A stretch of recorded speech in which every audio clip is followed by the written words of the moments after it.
Fall is in the air. It's been between 65 degrees to 70 degrees here in the state of Georgia, or at least where I'm from.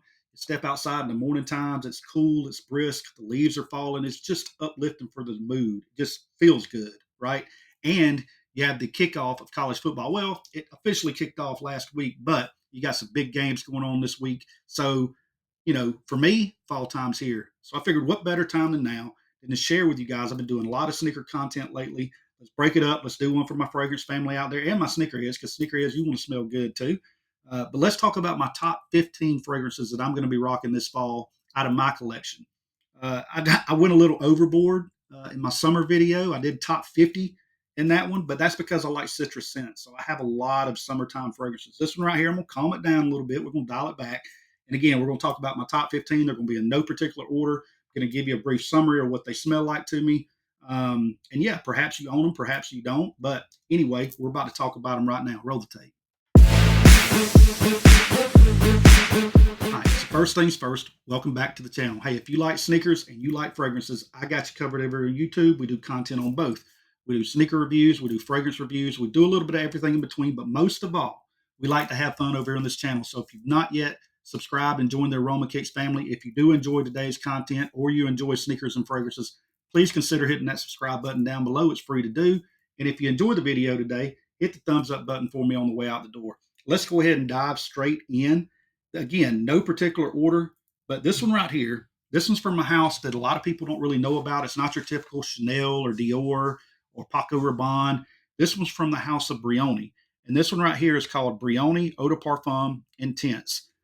Now, the smell, nice magnetic cap on this guy. So I love the presentation. Sleek. Brioni's like an Italian house, I believe, that does like suits and shoes, dress shoes, and whatnot. So this one right here, green apple, guys. You can smell it. So you get the green apple, you get oud. It's got oud in this, but it comes off as like almost like a pencil shaving kind of vibe. I don't know if that sounds good to you. This one's very mysterious. I would suggest getting your nose on it. I bought this one from Fragrance Net or either Fragrance by CA. I got it for like 60 or 70 bucks. I don't know if the prices went up. There's a lot of hype that's been building around this one, but I really love this. I wore it as my signature scent last year in the fall time. So Brioni Eau de Parfum Intense. I would strongly recommend, again, getting your nose on it before you buy it. I think it's fantastic, guys. The oud is just creamy. It's not a funky kind of oud or anything like that. It mends well. The way they blended it mends well with that apple. All right, coming up next, let's talk about one that's highly underrated in my opinion. A lot of people don't talk about this one, but I love it, especially in the fall time. This is Versace Eros Flame. This one right here, you're going to get citrus up top. I think it has lemon, it has bergamot, but you're also going to get pepper. It has a little bit of spice to it. You're going to get black pepper. In the dry down, you get that original vanilla type smell from the Eros DNA. So I really like this one. It's very versatile, but for the fall time, I think it's a banger, guys. Versace Eros Flame. And it is an eau de parfum concentration. The best way I can describe this, and I'm trying to get my camera to focus there, but it's not wanting to, and that's okay. I'm not going to sit here and waste your time trying to get a camera to focus. The best way I can describe this one is if you took Versace Eros Energy. I don't know if you guys have smelled this one. This one's a citrus bomb. And then you took the original Versace Eros and you mixed them together. You would get the citrus opening and you would get the Eros DNA in the dry down. And that's the best way I can describe Eros Flame. I think it's a great mixture in between them all. And that's why I would recommend it. Again, underrated. A lot of people don't talk about this fragrance, but I think it's great for the fall time. 2025 release right here. And this one is probably the most divisive out of all of it. Well, there's another one over here that's probably going to be a little divisive, and we'll talk about that in a minute. But if you like coffee, if you like the smell of licorice, and if you like the smell of lava stone, y'all are like, what the hell are you talking about, lava stone? I know, right? I said the same thing, but I'll tell you why they say that in a minute. This one right here is Terre de Mez Eau de Parfum Intense. And maybe there's a trend going on here. I just realized this is an Eau de Parfum Intense, and this is an Eau de Parfum Intense. But this one right here, again, it opens up. Definitely get the coffee. Like when I'm smelling it right now, that's the first thing I smell is that coffee. That coffee and that licorice is very strong here. So again, this one is going to be decisive. Like some people are going to like this one, some people are not going to like this one. So get your nose on it first before you buy it. It does not follow that original Terre de Mez DNA of being citrusy and earthy. Again, this one has licorice, coffee, which are going to be your standout notes. And then in the dry down, this stuff does last forever, by the way. This stuff does last a long time. They have that lava stone note. So what I want you to think about, if you're like, what does that even smell like? What does lava smell? It's lava stone, first of all. If you go to Home Depot or Lowe's, I was about to say hose. I was going to mix Home Depot and Lowe's up. But if you go to Home Depot or Lowe's, get that right, and you go to like the rock section, you buy like rocks for your garden, whatever, smell like Puma stone or something along those lines. If you just smell those rocks, that's what this has in the dry down, which again is a little bit different than other fragrances. But this is a banger, guys. First time I smelled this, I fell in love with it because I don't have anything else in the collection that smells like it. It's going to be perfect for the fall and even the winter time. I'm excited to finally wear this Terre de Mes Eau de Parfum Intense. Again, a 2025 release.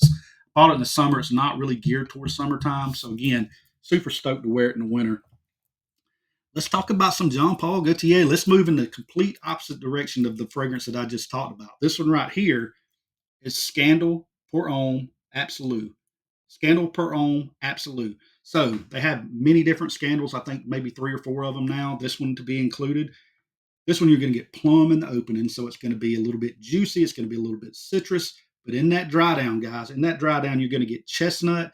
You're going to get what else is in this thing? Just woods. I think it's sandalwood or driftwood. I can't remember. I think it's sandalwood, but it's got to be sandalwood because sandalwood is kind of that creamy kind of woody note. But this one smells like a vanilla pound cake or something is the best way I can describe it. It's delicious, guys. And this is I would classify this as a gourmand fragrance. So if you're going to wear one, think about 1 Million Lucky. If you've ever smelled 1 Million Lucky, this is like 1 Million Lucky on steroids, in my personal opinion. Maybe it's because it's got that chestnut. I think 1 Million Lucky has hazelnut and honey in it, but they're both similar vibes. This is Jean Paul Gaultier's Scandal Pour Homme Absolute. Okay. If you like citrus fragrances and you don't want to get away from them too far, this is another 2025 release that I would rock during the fall time, not just in the summer and spring. This is Boss Bottled Bold Citrus. Now, this one's geared toward the spring. You can even see the green in the bottle, right? But the reason I say the fall time, if you like citrus, this is a dialed back lemon opening. It's not a tart, juicy lemon opening. It's more of a green, rindy lemon opening, I would say. And then you get the greens in the dry down. So you're going to get some woods. You're going to get like maybe oak moss. I forget all the different notes that are in here. I'm not going to look up every note, and I'm just telling you what I get out of it. I think it's suitable for fall because of how dialed back it is. So if you want that citrus opening and you don't want to let that go like me, I love it. I told you earlier, I'm a big summertime fragrance fan. Try this one out, guys. Get your nose on it. It is a limited edition bottle, kind of like Boss Bottle Pacific was a few years back. So I don't know how long this one's going to be on the market, but if you have a chance, give it a smell. This is Boss Bottled Bold Citrus. Now, Dior Sauvage. I've got it right over there, right by my Polo 67. So Dior Sauvage, Polo 67, good stuff. Dior Sauvage, if you don't have the money to buy it, because that's some expensive stuff, this one right here, another 2025. I've got a lot of 2025 fragrances I'm talking about today. Coach, Eau de Parfum. This right here to me, yeah, this is a beautiful fragrance. This one's office friendly. This one's outdoor friendly, but it has that grown man vibe. It has that Dior Sauvage spiciness. I don't know if it's leather, if it's like a yeah, it's got to be. I'm detecting leather. I don't know if it's in the fragrance, but I'm detecting it. This is away from the Coach, the original Coach. If you've smelled it, it's got like think it's got pear, so it's kind of citrusy up top. This is completely opposite, in my opinion, of the original Coach. This is good stuff. Again, grown man vibes. If you like Dior Sauvage, if you like peppery, if you like leathery, darker notes, this is it for you right here, guys. This is Coach Eau de Parfum 2025. Get into the House of Prada real quick. I have a couple of different colognes that I like to wear from Prada. I do have Prada L'Homme Intense. It's up there as well, but I typically break that out more in the transition from fall to winter when it's getting super cold outside because of that leather aspect. So still during the fall, this one right here is year-round fragrance. This is one of the goats in my opinion in the fragrance game. Period. This is Prada L'Homme. You gotta like Iris. You gotta like the smell of clean laundry. That's what this smells like. If you put one of those what do they call it? One of those I don't know, them think dryer sheets. Having a brain freeze there. If you throw one of those dryer sheets in when you're washing your clothes and you get out some white t-shirts or whatever, and it just smells fresh, that's the best way I can describe this. I know a lot of other people talk about it that way. I'll mimic them. I'm not going to sit here and try to come up with some different verbiage to put out there to you guys when I agree with them and what they're saying. That's what this smells like, clean laundry. But you got to like the note of iris, okay? If you don't know what iris smells like, it's kind of powdery, definitely floral, but and it's strong. It is strong, and this stuff lasts forever. So again, an OG Prodalome, one of the goats in my opinion, definitely in the top 5 of all time as far as the way it smells. Get your nose on it if you haven't already. Prodalome, you can wear it year round, even though I suggest the intense for the wintertime. Now, remember earlier when we were talking about the Terre de Mes 2025 released Eau de Parfum Intense, the one with the coffee and the licorice, and I said it was a divisive fragrance, and I was like, oh, there's another one. This is it. So here's the thing: if you live down in the coastal areas, I'm not too far from there. Being here in Southwest Georgia, uh, if you live down there and it's fall time, you're on the beach or whatnot, or even if you just want to be in that mindset, rock this guy right here. This is Kenzo Om Eau de Parfum. This is a bamboo shoot. It looks like something else, but this is a bamboo shoot where they kind of use a Japanese sword to cut it off right there. All of the Kenzo Om bottles come in this, or fragrances come in this kind of presentation. But man, this is the closest you're going to get, at least in my collection. Let me restate that. In my collection, this is the closest you're going to get to like a sea note or a true marine aquatic note. Now, the reason I'm saying this for the fall time, again, if you want that aquatic smell, that realistic oceanic smell, this is a good one to go with. Be warned, it is super strong and it is super lasting. You spray this on your clothes, it's going to be on your clothes for about a week. This is some potent stuff right here. But again, where this comes into play with the fall time is that this one has leather in it as well.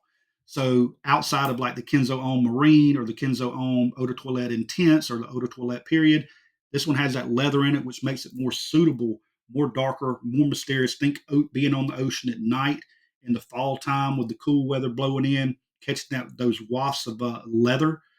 It's almost like a leather couch kind of smell. It's good stuff, guys. This Kenzo Homme Eau de Parfum, the one that I would suggest if you're looking for a marine aquatic to wear in the fall time. This one right here is this is one of my favorites in the collection. Um, Givenchy Gentleman Reserve Privé. This one right here is another Irish fragrance. Think if you took Prodalone and you mixed it with a bottle of whiskey. Honestly, I can't remember if it's a bourbon note in here, if it's a whiskey note, or whatever it is. But man, grown man stuff right here. Think walking into a cigar bar and you got the dude sitting over there chilling with white button up shirt on. Maybe he's got a I don't know. I'm just telling you right now, sitting over there smoking a cigar, James Bond kind of shit. This one right here is the one you want. Givenchy Gentleman Reserve Privé, whiskey and iris mixed together makes for some good stuff. Trust me on this one. Get your nose on it before it goes out or before they get rid of it. You need to pick you up a bottle of this. Yeah, it's good stuff, guys. Good stuff, and it's a compliment magnet. It's a compliment magnet. I'm going to go ahead and tell you that. Another 2025 release, and bottle presentations always been tacky, but I still kind of like it. I like tacky stuff sometimes. This is a Zorro Forever Wanted Elixir. Forever Wanted Elixir. This one right here is cranberry and leather. Y'all notice a tone with the leather as well. I really like leather based fragrances in the fall and winter time. That's my go to. So you're going to hear a lot about that, where you probably already have in this video. But cranberry and leather, and I'm talking about a smoky dry leather too. A smoky dry leather. It's the best way I can. When I first did the review, I was like, it smells like the inside of a Jordan 1 for my sneakerheads watching right now. I love the way this smells. The cranberry opening is tart, it's juicy, so you get that nice punch of fruit up top, that tartness. Again, with that dry down of that smoky, dry leather. It's an absolute banger, guys. Zorro Forever Wanted Elixir. Wish it lasted a little bit longer on my skin for an elixir like Dior Sauvage Elixir. You can't even wash that off. It just stays on. This one right here, I get about 8 hours out of it, which isn't bad. I'm not complaining about it. But when you name something elixir, you just think it's going to last a lot longer. Still a good one, guys. If you haven't already, get your nose on it. Try it out. Cranberry and leather, Zorro Forever Wanted Elixir. We've got a few more to go through. This one right here is my go-to office fragrance or go-to work fragrance. I don't want everybody work in an office. When people say office fragrances, it's like who all works in office? Okay. If you work indoors and you want to smell professional, let's just put it that way. This is the one I get. A lot of people do Bleu de Chanel Parfum. I love Bleu de Chanel Parfum, but this one right here is my go-to, guys. This is Armani Code Parfum. Has my camera been focusing the whole time, or is it just staying out of focus? I don't know. It doesn't matter, right? You guys, y'all hear me talking about it. You have the eau de toilette, you have the eau de parfum. The parfum version is just classy. It's just classy, guys. It's soft, it's powdery. Um, it lasts a long time. It doesn't over project, so it's not like super loud, but you can still smell it, if that makes sense. Like it's not overpowering. So if you want something, again, that's good for indoors and good for the work environment, that you're going to get a lot of compliments out of because it just smells good. It smells clean. Just it's a banger, guys. It's a banger. Armani Code Parfum. The eau de toilette is a little bit loud. The eau de parfum is decent. But again, my favorite is the parfum version. So check it out if you haven't already, especially if you work indoors. Coming up on the last two, we're going back to the House of Prada real quick. This one's one of my favorites. This one right here. I get some kind of smell in it that I don't get out of any other cologne in my fragrance collection. This is Prada Luna Rosa Black right here. Now, Prada Luna Rosa Black is a strange one. It's a very amber forward fragrance. When it dries down, it does have a powdery kind of scent to it, almost like baby powder. That's what I get from it. But it's in the opening where this guy right here really just goes crazy, in my opinion. When I first spray this on, I get the smell of burnt rubber tires, and I said that in my review when I did it years ago. It just smells like burnt rubber tires, and I love the way that smells. If you're outside and somebody's doing donuts and you get that smell of that burnout, it kind of has that. It's quick. Yeah, it's not going to stay that way for a long time. It's quick and it does fade away and leans more towards that powdery side. Just kind of soft, pillowy. Think about that, pillowy. That's the best way I can explain it. It's good stuff, guys. And out of all of these, you want to compliment Monster? Ask anybody out there that owns this fragrance how many compliments they get off of this guy. This is it, Prada Luna Rosa Black. Coming up in the end right here, coming up in the end, this one right here is Paco Rabanne's Victory Elixir. I like this one because it has a tropical vibe to it without having tropical notes. This one reminds me of the fall time, but with palm trees and coconut, even though it has none of those notes in there. This one actually is a vanilla forward fragrance, so it leans a little bit gourmand as well, kind of like this guy right here, this Jean Paul Gaultier Absolute or Pour Homme Absolute. This one kind of leans in that territory as well as being gourmandish, but it's vanilla again with almost like a coconutty kind of vibe to it. It's the best way I can explain it. And this one's super strong too. You're gonna get your bang for your buck out of this one. It lasts forever. It's a strong projector, so go easy on the sprays. But I would definitely recommend this one, especially for the fall and for the winter time. This one's strong enough to cut through the cold. This is Paco Rabanne's Victory Elixir. So there you have it. There's my top 15 fragrances out of my collection that I'm going to be rocking this fall. Drop me down if you're still here. Drop down in the comments. Let me know what your favorite fragrance is for the fall. If you own any of these, what your thoughts are. And again, if you haven't yet subscribed, please consider doing so. Hit that thumbs up button for me. And most of all, thank you for watching the video today. I hope you guys stay safe out there. Enjoy college football this weekend, and I'll see you in the next video. Cheers.